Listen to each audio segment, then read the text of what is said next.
سمجھدار لڑکی وہ ہے جو شیشہ تو دیکھے مگر شیشے میں نہ اترے۔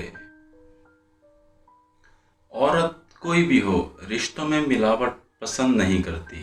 وہ جس سے بھی پیار کرے اس کی حرکات کو ہمیشہ نظر میں رکھتی ہے، لڑتی ہے، جھگڑتی ہے، وہ اپنے ہونے کا احساس دلاتی ہے مگر شراکت کبھی برداشت نہیں کرتی۔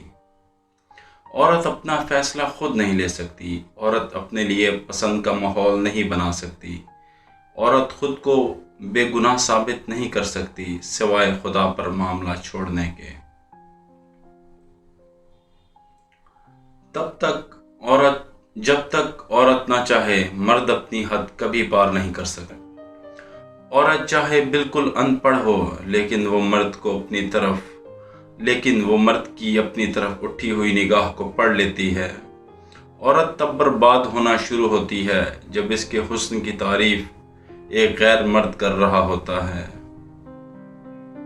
عورت اور کسی کام میں ماہر ہو یا نہ ہو لیکن اندھا اعتماد کرنے میں بے حد ماہر ہوتی ہے۔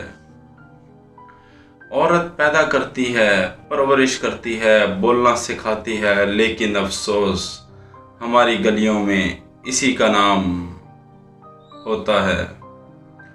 وہ جھونپڑی جہاں عورت مسکراتی ہے اس عالیشان محل سے بہت بہتر ہے جہاں عورت روتی ہے۔ عورت جب مباشرت کرنے کے لیے بے چین ہوتی ہے تو وہ مرد کو دو خاص اشارے دیتی ہے: اول بلا وجہ مسکرانا، دوئم بلا وجہ بوسہ لینا۔